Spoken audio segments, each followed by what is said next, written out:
مرد کی پسلی سے عورت کو بنا کے اللہ تعالیٰ نے مرد کو اپنی اس حکمت کا اشارہ دیا کہ میں نے اس عورت کی تخلیق فرشتوں کی لائی مٹی سے نہیں کی، میں نے اسے تمہارے جسم کے حصے سے اس لیے نکالا کہ عورت کی تقدس اور پردہ قائم رہے، فرشتوں کو بھی خبر نہ ہونے پائے کہ زمین کی لائی ہوئی کس مٹی سے عورت کی تخلیق ہوئی، یعنی عورت کی تقدس کی حد تو دیکھیں کہ فرشتوں کو بھی خبر نہ ہونے پائے کہ زمین کی لائی ہوئی کس مٹی سے عورت کی تخلیق ہوئی، یعنی عورت کی تقدس کی حد تو دیکھیں فرشتوں کو بھی اس کی بناوٹ کا پردہ لازم قرار دیا گیا، اور وہ پہلی عورت اس مرد کی پسلی سے نکلی جس کی وہ منکوحہ کہلائی۔ اب بات آتی ہے پسلی کی، عورت پسلی سے ہی کیوں نکلی؟ کیا ٹیڑھا پن وہیں سے ملا؟ یہاں بھی حکمت سے خالی بات نہیں ہے۔ انسانی جسم کے دل اور بہت سے نازک حصے پسلی کے پیچھے چھپے ہوئے ہیں، یعنی پسلی ایک ڈھال ہے ان نازک حصوں کے لیے۔ تو اللہ پاک نے عورت کو پسلی سے نکال کر یہ نہیں بتایا کہ عورت میں ٹیڑھا پن ہے، بلکہ اس عورت کو پسلی کی تخلیق کر کے یہ بات سمجھا دی کہ عورت وقت پڑنے پہ ڈھال بھی بن سکتی ہے۔ حضور پاک صلی اللہ علیہ وسلم صحابہ کی محفل میں جلوہ فرماتے ہیں کہ ایک شخص حاضر ہوا اور عرض کرنے لگا، یا رسول اللہ صلی اللہ علیہ وسلم، کوئی ایسا مومن بھی ہے جو جہنم میں رہے گا؟ حضور پاک صلی اللہ علیہ وسلم فرمانے لگے، ہاں، ایک شخص ایسا ہوگا جو جہنم کی گہرائی میں 1000 سال رہے گا اور مسلسل اونچی آواز میں پکارتا رہے گا، یا حنان یا منان۔ ایک دن اس قدر اونچی بلند آواز سے ہی یا حنان یا منان کہے گا۔ حضرت جبرائیل علیہ السلام جہنم کے قریب سے گزرتے ہوئے اسے سن لیں گے۔ حضرت جبرائیل علیہ السلام حیران ہوں گے کہ یہ کیسے عجیب بات ہے کہ کوئی مسلسل یا حنان یا منان پکار رہا ہے۔ حضرت جبرائیل علیہ السلام عرش کے سامنے حاضر ہوں گے اور سر سجدے میں رکھ کر خدا کی تسبیح بیان کریں گے۔ اللہ فرمائے گا، اے جبرائیل علیہ السلام، سر اٹھاؤ۔ جیسے ہی حضرت جبرائیل علیہ السلام سر اٹھائیں گے تو اللہ فرمائے گا کہ بتاؤ جبرائیل علیہ السلام، کیا عجیب دیکھا آج تم نے؟ حضرت جبرائیل علیہ السلام عرض کریں گے، اے ہمارے رب، میں نے جہنم سے آتی ہوئی ایک آواز سنی ہے جو کہ گہرے گڑھے سے لگ رہی تھی، کوئی پکار رہا تھا، یا حنان یا منان۔ اللہ فرمائے گا، اے جبرائیل علیہ السلام، جہنم کے دور کے مالک کے پاس جاؤ اور اسے کہو جو بندہ یا حنان یا منان کی صدا لگا رہا ہے اسے جہنم سے نکال کر تمہارے حوالے کر دے، پھر اسے میرے پاس لے آؤ۔ حضرت جبرائیل علیہ السلام جہنم کے دروازے پر تشریف لے جائیں گے، دروازے پر دستک دیں گے، مالک باہر آئیں گے۔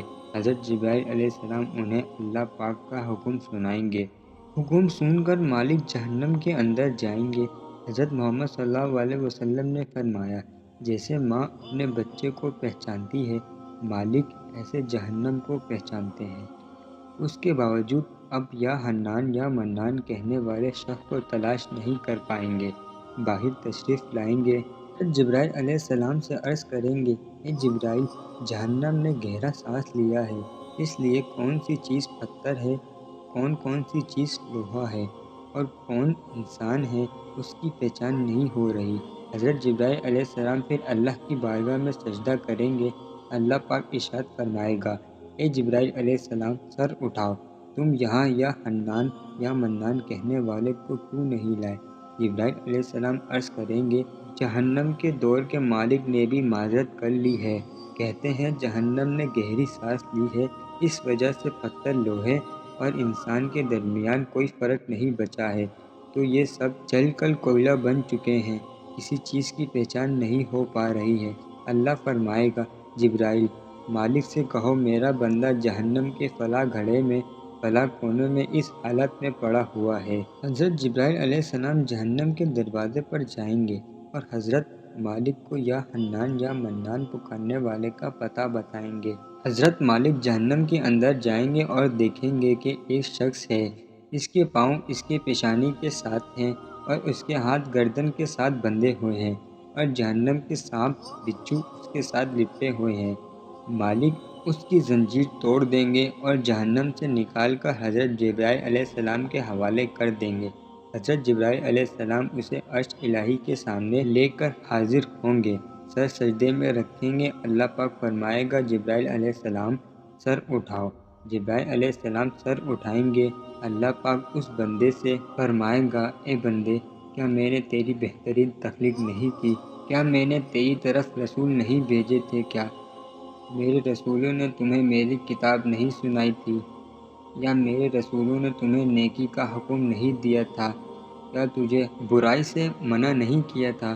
وہ بندہ سارے باتوں کو مانے گا، اقرار کرے گا، یا اللہ تو نے میری بہت اعلیٰ تخلیق فرمائی، یہ تیرے رسول بھی تشریف لائے اور انہوں نے تیرا احکام بھی سنایا۔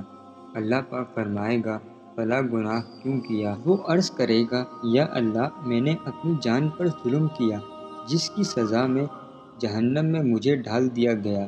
اے اللہ، اس کے باوجود میری امید نہیں ٹوٹی، مجھے تیری رحمت سے امید تھی، میں یا حنان یا منان پکارتا رہا، مولا تو نے مجھے اپنی فضل سے جہنم سے نکالا، یا اللہ مجھ پر رحم فرما۔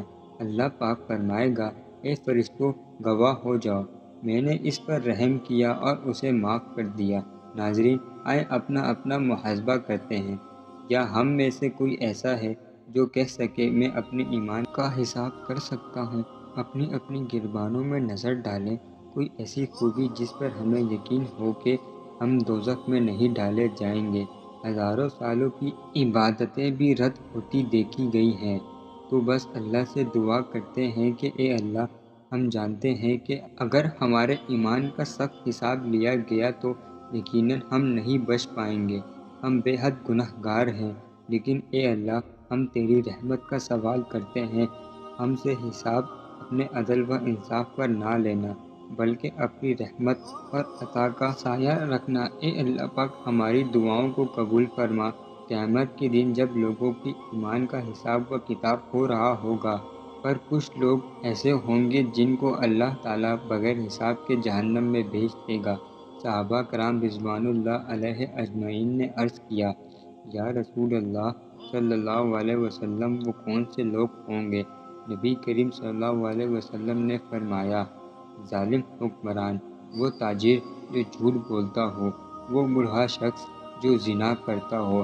نبی کریم صلی اللہ علیہ وسلم نے فرمایا، جس شخص میں یہ تین عادتیں پائی جائیں وہ جاہل ہے، جو سننے سے پہلے جواب دینا شروع کر دیتا ہے، بات کو سمجھنے سے پہلے ہی جھگڑا شروع کر دیتا ہے، علم نہ رکھنے کے باوجود فیصلے شروع کر دیتا ہے۔